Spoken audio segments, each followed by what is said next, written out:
क्या है चुनाव आदर्श आचार संहिता मॉडल कोड ऑफ कंडक्ट। चुनाव की तारीख के साथ ही यानी जिस दिन चुनाव की तारीखों की घोषणा होती है उसी दिन से चुनाव आचार संहिता लागू हो जाती है और चुनाव प्रक्रिया संपन्न होने यानी नतीजे आने तक लागू रहती है। सुप्रीम कोर्ट ने 2001 में दिया था एक अहम फैसला। चुनाव आयोग द्वारा चुनाव तारीखों की घोषणा के बाद लागू मानी जाएगी चुनाव आचार संहिता। चुनाव आयोग देश में स्वतंत्र एवं निष्पक्ष चुनाव हेतु कुछ नियम बनाता है। इन्हीं नियमों को आचार संहिता कहते हैं। चुनाव आदर्श आचार संहिता किसी कानून के तहत नहीं बनी है, यह मॉडल कोड ऑफ कंडक्ट है। यह सभी राजनीतिक दलों की सहमति से बनी और विकसित हुई है। जब लोकसभा और विधानसभा के चुनाव होते हैं तो इस दौरान इन नियमों का पालन करना सरकार, नेताओं और राजनीतिक दलों की जिम्मेदारी होती है और ये जिम्मेदारी यानी चुनाव आदर्श आचार संहिता यानी राजनीतिक दलों एवं नेताओं के मार्गदर्शन के लिए एक ऐसे मानकों का समूह है जिसे राजनीतिक दलों के सहमति से ही तैयार किया गया है और उन्होंने उस संहिता के कुछ सिद्धांतों का पालन करने और उनका अक्षरशः पालन करने की सहमति दी है। चुनाव आयोग यह सुनिश्चित करता है कि चुनाव के जिस तंत्र का उपयोग किया जाए उसका दुरुपयोग ना हो। इसके अलावा अपराध, कदाचार, भ्रष्ट आचरण, रिश्वतखोरी, मतदाताओं को प्रलोभन देने, मतदाताओं को धमकाने, भयभीत करने जैसी हर प्रकार की गतिविधियों से दूर रखा जा सके या रोका जा सके और यदि इनका उल्लंघन होता है तो उचित उपाय किए जाएं। किसी दल या उम्मीदवार को ऐसा कोई कार्य नहीं करना चाहिए जो विभिन्न जातियों और धार्मिक या भाषाई समुदायों के बीच मतभेद को बढ़ाए या घृणा की भावना उत्पन्न करे या तनाव पैदा करे। सार्वजनिक धन का इस्तेमाल किसी विशेष राजनीतिक दल या राजनेता को फायदा पहुंचाने के लिए नहीं किया जाना चाहिए। चुनाव प्रचार के लिए सरकारी गाड़ी, सरकारी विमान, सरकारी बंगला, सरकारी मशीनरी या कर्मचारी का इस्तेमाल नहीं किया जाना चाहिए। किसी भी तरह की सरकारी घोषणा, लोकार्पण, शिलान्यास या भूमि पूजन चुनाव तारीखों की घोषणा के बाद नहीं हो सकता। यह चुनाव आदर्श आचार संहिता के नियमों का उल्लंघन माना जाता है।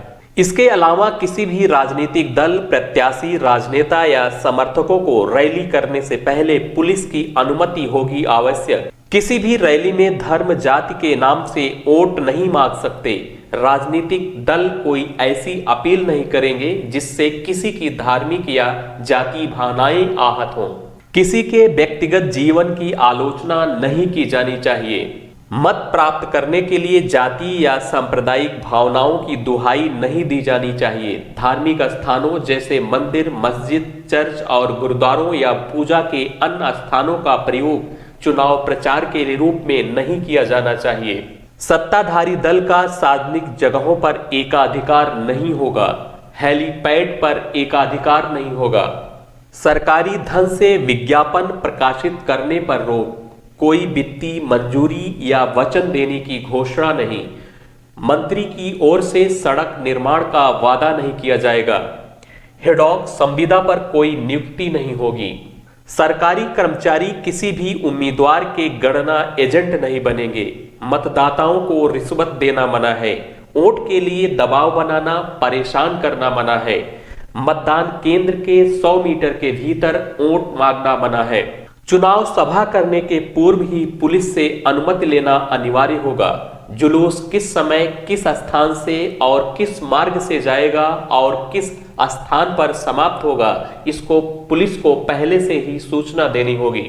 जुलूस को सड़क के बाईं ओर रखा जाए ताकि यातायात प्रभावित न हो। केंद्र एवं राज्यों के कर्मचारी चुनाव प्रक्रिया में किसी भी स्तर पर जुड़े हों, चुनावी प्रक्रिया समाप्त होने तक चुनाव आयोग के कर्मचारी के रूप में कार्य करते हैं। भारतीय संविधान के अनुच्छेद 324 के अनुसार भारत का एक निर्वाचन आयोग होगा जो मुख्य निर्वाचन आयुक्त तथा अन्य आयुक्तों से मिलकर बनेगा, जिनकी नियुक्ति राष्ट्रपति द्वारा की जाती है। चुनाव आयोग विभिन्न प्रकार के कार्य भी करता है। मतदाता सूची तैयार करना, पुनः नई मतदाता सूची तैयार करना, चुनाव कार्यक्रम तय करना, चुनाव की अधिघोषणा करना, नामांकन प्रक्रिया, मतदान, मतगणना और परिणामों की तिथि तय करना, राजनीतिक दलों को मान्यता देना और चुनाव चिन्ह आवंटित करना। आदर्श आचार संहिता का इतिहास 1960 में सबसे पहले केरल विधानसभा चुनाव में लागू हुआ। चुनाव के दौरान क्या करें क्या ना करें, चुनाव सभाओं के संचालन, जुलूसों, भाषणों, नारों, पोस्टर के बारे में बताया गया। 1962 में लोकसभा चुनाव में राजनीतिक दलों को जारी किया गया। राजनीतिक दलों से आचार संहिता का पालन करने को कहा गया। 1967 में चुनाव में भी आचार संहिता का पालन किया गया। 1968 में राज्य स्तर पर सभी राजनीतिक दलों के साथ बैठक की गई। 1971-72 के चुनाव में एक बार फिर चुनाव आदर्श आचार संहिता जारी की गई। 1991 में आदर्श आचार संहिता को और मजबूती, चुनाव आयोग पहले से अधिक सक्रिय हो गया। चुनाव आदर्श आचार संहिता को देश के शीर्ष न्यायालय ने न्यायिक मान्यता दी। आदर्श आचार संहिता को देश के शीर्ष न्यायालय ने न्यायिक मान्यता दी। भारत संघ बनाम हरबंस सिंह जलाल से जुड़े मामले में कोर्ट ने दिया आदेश। तारीखों की घोषणा के साथ ही आदर्श आचार संहिता मानी जाए लागू।